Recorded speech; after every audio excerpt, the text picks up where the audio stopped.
Hello friends, स्वागत है इस चैनल पर। आज हम जानेंगे मूल्यांकन और आकलन क्या होता है और इसके अंतर्गत जितने भी टर्म आते हैं उनके बारे में भी हम जानेंगे। तो सबसे पहले हम जानेंगे मूल्यांकन क्या है। मूल्यांकन एक व्यापक प्रक्रिया है जिसके द्वारा अधिगम यानी लर्निंग की उपलब्धि का पता लगाया जाता है।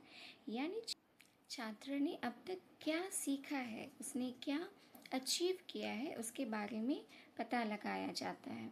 सेकेंड पॉइंट है, शिक्षण अधिगम सत्र के अंत में जो आंकड़े मापन द्वारा प्राप्त होता है उसकी समीक्षा कर सही निर्णय लिया जाता है। मतलब एंड ऑफ सेशन जो एग्ज़ाम्स लिए जाते हैं और उन एग्ज़ाम्स के द्वारा डेटा प्राप्त होते हैं, उसका की समीक्षा की जाती है और फिर उसके अंतर्गत ही उसे नंबर्स दिए जाते हैं और फिर उसे ग्रेड दिए जाते हैं। तो इस तरह से उसका मूल्यांकन किया जाता है। नेक्स्ट पॉइंट है, जो मूल्यांकन होता है वो मानक आधारित मापदंड किए जाते हैं। मतलब जो मूल्यांकन होता है वो स्टैंडर्डाइज्ड होता है। ये अपने नॉर्म्स और दिशा निर्देश के अंतर्गत ही मूल्यांकन करता है। जैसे किसी सब्जेक्ट के 100 में से कितने मार्क्स आ रहे हैं, कितने मार्क्स पासिंग मार्क्स है, इस तरह से नॉर्म्स तैयार किए जाते हैं। तो ये स्टैंडर्डाइज्ड होता है। नेक्स्ट है, ये जो मूल्यांकन होता है वो परिणाम केंद्रित होता है क्योंकि ये फाइनल रिजल्ट देता है। तो ये प्रोडक्ट ओरिएंटेड होता है। नेक्स्ट पॉइंट है, जो मूल्यांकन होता है वो योगात्मक मूल्यांकन यानी समेटिव असेसमेंट होता है, जिसे ऐसे भी कहते हैं। हम आगे जानेंगे कि ऐसे क्या होता है। नेक्स्ट है आकलन यानी असेसमेंट। आकलन एक सतत प्रक्रिया है, यानी ये कंटिन्यूअस चलने वाली प्रक्रिया है जिसके द्वारा शिक्षण अधिगम में सुधार किया जाता है। यानी जो टीचिंग लर्निंग प्रोसेस है उसमें इम्प्रूव किया जाता है। नेक्स्ट है, आकलन के द्वारा कारण का पता लगाया जाता है यानी डायग्नोस किया जाता है। जैसे छात्र की क्या क्षमताएं हैं, उसकी क्या कमियां हैं, उसके बारे में पता लगाया जाता है। नेक्स्ट पॉइंट है, आकलन एक नैदानिक प्रक्रिया यानी रेमेडियल प्रोसेस होता है क्योंकि इस आकलन के द्वारा क्या होता है, बच्चे की कमियों का पता लगाया जाता है और कमियों का पता लगाने के बाद उसका किया जाता है यानी उसमें सुधार किया जाता है, उसमें इम्प्रूव किया जाता है। लेकिन जो मूल्यांकन है उसमें एंड ऑफ सेशन मूल्यांकन होता है, उसमें हम कोई चेंज नहीं कर सकते, वो एक फाइनल रिजल्ट होता है। नेक्स्ट पॉइंट है, आकलन शिक्षण अधिगम प्रक्रिया के दौरान होता है यानी ये ड्यूरिंग टीचिंग लर्निंग प्रोसेस होता है। जब लर्निंग प्रोसेस होता है उसी के दौरान ये असेसमेंट किया जाता है कि बच्चा कितना सीख पा रहा है, उसके कॉन्सेप्ट क्लियर हुए या नहीं। अगर सीखा भी है तो उसने सही कॉन्सेप्ट सीखा है या गलत सीखा है, या जो उसे समझ में नहीं आ रहा तो किस पॉइंट पे उसे दिक्कत आ रही। इस तरह से ड्यूरिंग टीचिंग लर्निंग प्रोसेस के दौरान ही आकलन किया जाता है। जैसे फीडबैक के द्वारा, ऑरल क्वेश्चन के द्वारा, यूनिट टेस्ट के द्वारा, क्विजेस के द्वारा। इस तरह से बालक की कमियों के बारे में पता चलता है। नेक्स्ट पॉइंट है, जो आकलन होता है ये प्रोसेस ओरिएंटेड होता है यानी ये प्रक्रिया केंद्रित होता है। और जो मूल्यांकन जो इवैल्यूएशन था वो प्रोडक्ट ओरिएंटेड था, वो परिणाम, क्योंकि वो फाइनल रिजल्ट देता है। और ये क्या करता है, ये इसका एक प्रोसेस है, प्रक्रिया है, ये सुधार किया जा सकता है, इम्प्रूव किया जा सकता है। और लास्ट पॉइंट है, जो आकलन होता है वो रचनात्मक यानी फॉर्मेटिव असेसमेंट होता है, जिसे एफए कहा जाता है। हम आगे जानेंगे एफए और एसए क्या होता है। अब हम जानते हैं फ्रेंड्स, एफए और एसए क्या होता है। एफए यानी फॉर्मेटिव असेसमेंट, रचनात्मक आकलन। फर्स्ट पॉइंट है, अधिगम में सुधार किया जाता है। और जो एसे होता है वो यानी समेटिव असेसमेंट, योगात्मक आकलन, ये ओवरऑल उपलब्धि का मूल्यांकन करता है यानी ये end of session final result देता है। नेक्स्ट पॉइंट है, एफए शिक्षण प्रक्रिया के दौरान होता है और एसए सत्र के अंत में होता है। नेक्स्ट है एफए सतत प्रक्रिया है और जो एसए है वो असतत है, यानी एफए है वो कंटिन्यूअस चलता है और जो एसए होता है वो एंड ऑफ सेशन यानी ये असतत है। और इसका हम एग्जाम्पल देखेंगे एफए जैसे class discussion, homework, class work, quizzes, ये सब के द्वारा बच्चे के लर्निंग प्रोसेस में सुधार किया जा रहा है। जैसे क्लास में डिस्कशन के द्वारा होमवर्क कर रहा है, फिर उसने कुछ गलती की तो टीचर उसे सुधारेगा, तो इसमें सुधार किया जा रहा है। क्लास वर्क भी, जैसे क्विजेस भी। और वहीं जो ऐसे होता है वो फाइनल होता है, जैसे final exam, final report, final project. ऐसे ये स्टैंडर्डाइज्ड टेस्ट होता है, उसमें हम कोई चेंज नहीं कर सकते हैं। आगे हम जानते हैं फ्रेंड्स सीआरटी और एनआरटी क्या होता है। ये इम्पॉर्टेंट टर्म है, आगे प्रीवियस क्वेश्चन में आ भी चुके हैं। तो सीआरटी यानी क्राइटेरियन रेफरेंस टेस्ट और एनआरटी यानी नॉर्म रेफरेंस टेस्ट। सीआरटी होता है ये सुधारात्मक होता है। सीआरटी सुधारात्मक कैसे होता है, जैसे एग्जाम्पल के लिए हम सीटेट के एग्ज़ाम को ही लेते हैं। इसमें क्राइटेरिया सेट किया गया है, जैसे जनरल कैटेगरी, एसटी कैटेगरी का क्या क्राइटेरिया है, उसे कितने परसेंट लाना है, और किसी के साथ उसका कोई तुलना नहीं है, सिर्फ क्राइटेरिया सेट कर दिया गया है कि इसके अगर वो परसेंटेज वो क्रॉस कर रहा है तो वो एलिजिबल है। लेकिन एनआरटी क्या होता है, वो तुलनात्मक होता है, जैसे कि बोर्ड एग्ज़ाम्स होते हैं। ये स्टैंडर्डाइज्ड होता है और इसमें क्या होता है, मेरिट बेस पे रैंक बनाए जाते हैं और इस तरह से हम तुलना करते हैं कि उसका परसेंटेज अधिक है तो वो फर्स्ट प्लेस पे है, सेकंड प्लेस पे है, थर्ड प्लेस पे है। तो इस तरह से एनआरटी तुलनात्मक होता है। अब हम जानते हैं फ्रेंड्स असेसमेंट के प्रकार क्या क्या हैं। मुख्यतः 3 प्रकार के होते हैं: अधिगम के लिए आकलन, अधिगम का आकलन और अधिगम के रूप आकलन। तो ये तीनों क्या होते हैं, इनके बारे में हम 1 बाय 1 करके जानेंगे। अब हम जानते हैं असेसमेंट फॉर लर्निंग क्या होता है। फर्स्ट पॉइंट है ड्यूरिंग टीचिंग लर्निंग प्रोसेस, यानी टीचिंग लर्निंग प्रोसेस के दौरान जो असेसमेंट किया जाता है वो असेसमेंट फॉर लर्निंग होता है, यानी अधिगम के लिए आकलन होता है। इसमें डायग्नोज किए जाते हैं, ये रेमेडियल होता है, इसमें हम फीडबैक दे सकते हैं। जैसे कि एफए यानी फॉर्मेटिव असेसमेंट में किया जाता है, तो ये अधिगम के लिए आकलन होता है। सेकंड है अधिगम का आकलन यानी असेसमेंट ऑफ लर्निंग, और ये एंड ऑफ सेशन यानी सत्र के अंत में होता है, यानी ये ऐसे यानी ये समेटिव असेसमेंट योगात्मक मूल्यांकन होता है। थर्ड है अधिगम के रूप आकलन यानी असेसमेंट एज लर्निंग, और ये क्या होता है, एफए होता है। ये कैसे होता है हम देखते हैं। पाठ्यों के द्वारा, खुद के द्वारा हम आकलन करते हैं, जैसे एक दूसरे का क्या कमी है या खुद का क्या कमी है, फिर उसमें हम सुधार करते हैं।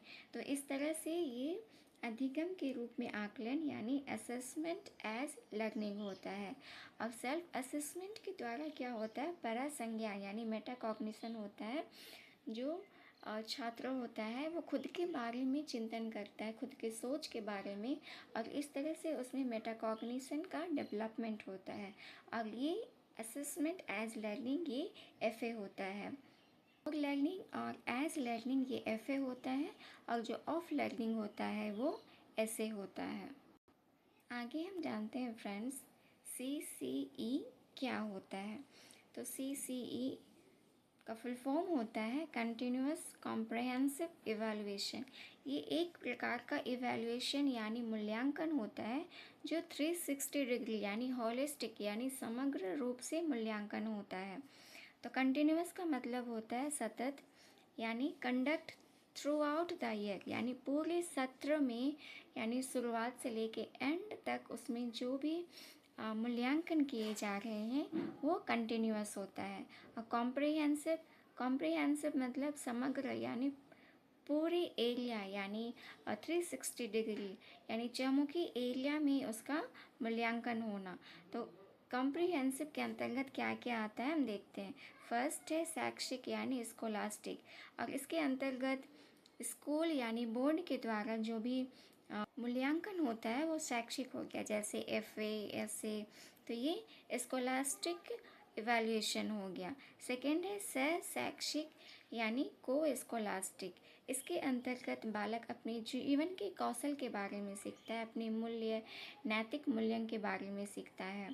थर्ड है को करिकुलर यानी पाठ्यचर्या, यानी स्कोलास्टिक के साथ साथ उसको क्या क्या एक्टिविटी कराए जाते हैं, जैसे आर्ट हो गया, कला, फिजिकल एजुकेशन, शैक्षणिक यात्राएं, स्पोर्ट्स हो गया, स्कूल में सेमिनार हो गया, प्रोजेक्ट में काम कराए जाते हैं। तो इस तरह से ओवरऑल ना केवल शैक्षिक बल्कि उसके बालक के उसके सभी आयामों का मूल्यांकन किया जाता है। तो ये हो जाता है कंटिन्यूअस कॉम्प्रिहेंसिव इवैल्यूएशन, और NEP के द्वारा ये 360 डिग्री CCE का मेन रोल है, इसे जोर दिया गया है। नेक्स्ट आगे हम जानते हैं फ्रेंड्स मूल्यांकन के उपकरण यानी टूल्स ऑफ इवैल्यूएशन। हम किन किन टूल्स के द्वारा हम मूल्यांकन कर सकते हैं, इवैल्यूएशन कर सकते हैं। फर्स्ट है पोर्टफोलियो। पोर्टफोलियो क्या होता है फ्रेंड्स? ये छात्र की उपलब्धि का व्यवस्थित संग्रह होता है, यानी एक फाइल होता है जिसके अंदर बालक के उसके क्या क्या अचीवमेंट्स हैं क्रमबद्ध तरीके से संग्रह किया जाता है। दूसरा है एनेक्डोटल रिकॉर्ड। ये एनेक्डोटल रिकॉर्ड छात्र के व्यवहार या फिर कोई विशिष्ट घटना का लिखित रूप से संक्षिप्त विवरण होता है, यानी बालक के उसके कोई विशिष्ट घटना उसके बारे में उसमें उल्लेखित किया जाता है, और वो भी संक्षिप्त रूप में, जिसे एनेक्डोटल कहा जाता है। तीसरा है संचयी अभिलेख यानी कॉम्युलेटिव रिकॉर्ड। और ये क्या होता है? यह एक व्यापक रिकॉर्ड होता है जो छात्रों के सभी पक्षों का रिकॉर्ड होता है। पॉइंट टू बी नोटेड, यहाँ बालक के सभी पक्ष, कॉम्युलेटेड मीन्स उसके सभी पक्षों का रिकॉर्ड होता है। तो ये हो जाता है संचयी अभिलेख। चौथा पॉइंट है रेटिंग स्केल, और इसके अंतर्गत बालक के प्रदर्शन के स्तर पर रेटिंग दिया जाता है। मतलब जैसे गुड हुआ, वेरी गुड हुआ, एक्सीलेंट हो गया, इस तरह से उसकी रेटिंग दिए जा रही हैं। जैसे स्टार्स के रूप में भी होते हैं, 1 स्टार, 2 स्टार, 3 स्टार, इस तरह से रेटिंग दिए जाते हैं। पांचवा है चेकलिस्ट, और ये चेकलिस्ट एक ऐसा लिस्ट होता है जिसके अंतर्गत यस और नो में आंसर होता है। जैसे उसके प्रेजेंट या एब्सेंट का चेकलिस्ट हो गया, या फिर किसी भी अन्य चीज़ों का चेकलिस्ट हो गया, उसमें यस और नो का ब्यौरा होता है। छठा है रूब्रिक्स। यह एक प्रकार से पूर्व निर्धारित मानदंड के आधार पर तैयार किए जाते हैं, यानी पहले से ही उसके नॉर्म्स और दिशा निर्देश दिए जाते हैं और उसके आधार पर ही मूल्यांकन किया जाता है। जैसे प्रोजेक्ट हो गए, असाइनमेंट हो गए, ये पहले से ही उसके जो नॉर्म्स होते हैं वे डिसाइडेड होते हैं और उसी के अंतर्गत ही उसका मूल्यांकन किया जाता है। अब हम कुछ PYQ क्वेश्चन देखते हैं जिससे ये कॉन्सेप्ट और क्लियर हो पाए कि किस तरह से एग्ज़ाम में क्वेश्चन बनते हैं। फर्स्ट क्वेश्चन है रचनात्मक मूल्यांकन की एक आवश्यक विशेषता है। रचनात्मक मूल्यांकन मीन्स फॉर्मेटिव असेसमेंट, जिसमें हम सुधार कर सकते हैं, इम्प्रूव कर सकते हैं। तो इसकी क्या विशेषता है पूछा गया है।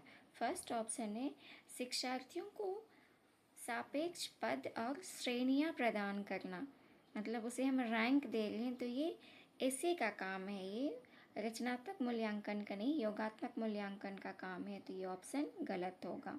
सेकंड है वर्ष के अंत में परीक्षण और परीक्षा, यानी सेशन के एंड में हम इसका परीक्षा के द्वारा मूल्यांकन कर रहे हैं, तो ये भी ऐसे है।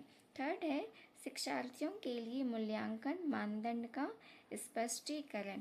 जो मूल्यांकन किए जा रहे हैं, जो मानदंड बनाए जा रहे हैं, वो शिक्षार्थियों के लिए है, यानी छात्रों के लिए है। तो ये आंसर बिल्कुल सही है। फोर्थ ऑप्शन है वस्तुनिष्ठता प्राप्त करने के लिए मात्रात्मक साधनों पर ध्यान देना। मात्रात्मक, उसके नंबर्स पे बात कर रहे हैं, ऐसे का काम है, तो ये ऑप्शन भी गलत है। तो इसका सही आंसर हो जाएगा ऑप्शन थर्ड। सेकंड क्वेश्चन है अधिगम के लिए आकलन में क्या शामिल है, या असेसमेंट फॉर लर्निंग। तो फर्स्ट पॉइंट है शिक्षण अधिगम में पहले, उसके दौरान व बाद में आकलन। हम पहले कर रहे हैं, उसके दौरान भी कर रहे हैं, बाद में भी कर रहे हैं। तो ये क्या है, इसे हम CCE कह सकते हैं, यानी हम पूरे सत्र के दौरान, यानी शुरू से लेके एंड तक उसका हम आकलन कर रहे हैं। तो ये ऑप्शन गलत होगा, क्योंकि यहाँ फॉर लर्निंग अधिगम के लिए आकलन के बारे में पूछा है। सेकंड ऑप्शन है स्व आकलन, यानी सेल्फ असेसमेंट। सेल्फ असेसमेंट हमने पढ़ा था एज लर्निंग, यानी के रूप में आकलन, उसमें ये सेल्फ असेसमेंट होता है। तो ये ऑप्शन भी गलत होगा। थर्ड है औपचारिक व अनौपचारिक, यानी फॉर्मल और इनफॉर्मल पद्धतियों का प्रयोग। यानी औपचारिक मतलब स्कूल के अंतर्गत जितने भी एकेडमिक आकलन किया जा रहा है वो औपचारिक, और अनौपचारिक मीन्स ना केवल पढ़ाई से रिलेटेड बल्कि उसके सभी आयामों का आकलन कर रहे हैं, तो वो हो जाएगा अनौपचारिक। तो ये हम एक तरीके से मान सकते हैं। अगला ऑप्शन देखते हैं। फोर्थ ऑप्शन है विद्यार्थियों व शैक्षणिक प्रक्रिया पर प्रतिपुष्टि, यानी फीडबैक देना। तो अधिगम के लिए आकलन फॉर लर्निंग क्या होता है, एक तरह से FA होता है, फॉर्मेटिव असेसमेंट होता है। और फॉर्मेटिव असेसमेंट में हम क्या करते हैं, फीडबैक देते हैं। तो ये आंसर बिल्कुल सही है। अब हम ऑप्शन में देखते हैं, चारों में ही ऑप्शन 4 है। अब हम देखते हैं फर्स्ट ऑप्शन, उसमें क्या था कि ये CCE के बारे में हमने बताया था, तो वो ऑप्शन गलत है। अब हम देखेंगे ऑप्शन 1 जहाँ है, तो ऑप्शन 1 कहीं भी कोई ऑप्शन में नहीं है।